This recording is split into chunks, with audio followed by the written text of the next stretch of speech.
pada tahun gajah, yaitu tahun di mana pasukan gajah yang dipimpin oleh Hamzah Habasyah yang tengah ingin merobohkan Ka'bah. Dengan kebesarannya, Allah Subhanahu wa Ta'ala menghentikan pasukan tersebut dengan mengirimkan burung-burung ababil untuk menjatuhkan batu-batu yang membawa wabah penyakit. Kejadian ini terjadi di Al-Quran surat Al-Fil yang berarti tahun gajah. Di tahun inilah Nabi Muhammad SAW lahir di Makkah dan dibesarkan sebagai anak yatim karena Abdullah ayah Nabi Muhammad wafat sebagai Rasulullah SAW lahir. Beberapa tahun setelah menghabiskan waktu dengan ibunya Aminah, Nabi Muhammad SAW kemudian dibesarkan oleh kakeknya yaitu Abdul Muthalib. Umur kakeknya juga hanya sekitar sebentar. Setelah 2 tahun dibesarkan oleh kakeknya, Abu Talib meninggal pada umur Rasulullah yang ke-8 dan Nabi diasuh oleh pamannya Abu Talib. Abu Talib dikenal dengan orang yang dermawan walaupun hidupnya fakir atau tidak mencukupi kebutuhan sehari-harinya. Hanya dengan keadaan tersebut, Nabi Muhammad SAW dapat berkembang dan tumbuh dengan pamannya. Sebelum menjadi seorang rasul, Nabi Muhammad telah mendapatkan beberapa karunia yang istimewa dari Allah, seperti wajahnya yang bersinar yang mengalahkan sinar bulan, tumbuh suburnya daerah tempat Halimah, padahal dahulunya itu kering. Tanda-tanda kebesaran Allah yang mendapatkan akan datangnya Nabi yang terakhir yang memiliki kedudukan yang tertinggi nantinya. Pada saat Rasul ingin mendapatkan wahyu pertamanya, Rasul mendapatkan sebuah mimpi malaikat Jibril menghampirinya. Rasul pun menyinggiri dua hingga tepatnya di sebelah atas gawangnya. Disitulah Rasul diperlihatkan bahwa mimpinya benar. Datanglah malaikat Jibril kepada Rasulullah SAW menyampaikan pesan dari Allah Subhanahu wa Ta'ala untuk yang pertama kalinya. A'udzubillahi minasyaitonir rajim. Bismillahirrahmanirrahim. Iqra bismi rabbikal ladzi khalaq. Khalaqal insana min 'alaq. Iqra wa rabbukal akram. Alladzi 'allama bil qalam. 'Allamal insana ma lam ya'lam. Artinya, bacalah dengan menyebut nama Tuhanmu yang menciptakan. Dia telah menciptakan manusia dari segumpal darah. Bacalah dan Tuhanmu lah yang maha pemurah, yang mengajarkan manusia dengan perantaraan kalam. Dia mengajarkan kepada manusia apa yang tidak diketahuinya.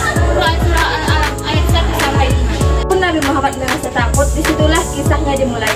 Disitu pula tempat Nabi terakhir yang memberikan kedamaian bagi kehidupan Dakwah secara rahasia. Setelah menerima wahyu yang pertama, kemudian Nabi melakukan dakwah secara sembunyi-sembunyi. Adapun orang-orang yang menjadi pengikut pertamanya adalah Khadijah, Abu Bakar As-Siddiq, Zaid bin Haritsah, Ummu Aiman, Ali bin Abi Thalib, dan Bilal bin Rabah. Kita mendakwah secara terang-terangan. Setelah beberapa tahun melaksanakan dakwah secara diam-diam, turunlah wahyu Allah dalam surah Al-Hijj ayat 94 yang memerintahkan Nabi untuk melaksanakan dakwah secara terang-terangan.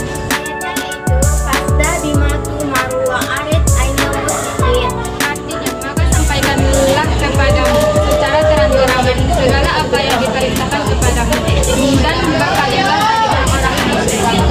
Perintah berzakat di zaman Rasulullah. Pada zaman Rasulullah di tahun pertama di Madinah itu, Nabi dan para sahabatnya beserta segenap kaum muhajirin, orang-orang Islam Quraisy yang hijrah dari Mekah ke Madinah, masih dihadapkan kepada bagaimana menjalankan usaha penghidupan di tempat baru tersebut. Hal ini dikarenakan selain memang tidak semua di antara mereka orang yang berkecukupan, kecuali Utsman bin Affan. Semua harta benda dan kekayaan yang mereka miliki juga ditinggal di Mekah. Saat kondisi kaum muslimin sudah mulai sejahtera, tepatnya pada tahun kedua Hijriah, barulah kewajiban zakat diberlakukan.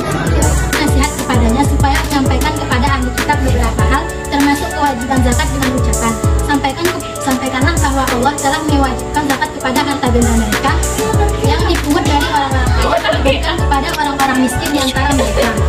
Sebagai kepala negara saat itu, ucapan Rasul langsung ditaati oleh seluruh umat muslim tanpa ada perlawanan mikraj. Disitulah Rasulullah mendapatkan perintah sholat 5 waktu yang wajib dikerjakan seluruh umat Islam. Kata benda di zakat di tangan Rasulullah SAW yang binatang ternak seperti kambing, sapi, kuda, kemudian berapa seperti elang dan merah. Selanjutnya 10 tumbuhan seperti sayur atau jeli, gandum, anggur kering, serta kurma. Namun kemudian, bagaimana jadinya sejalan dengan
menunaikan kurban, tujuan dari kurban, cara menyembelih kurban, waktu memakan daging kurban, dan orang-orang yang memakan daging kurban.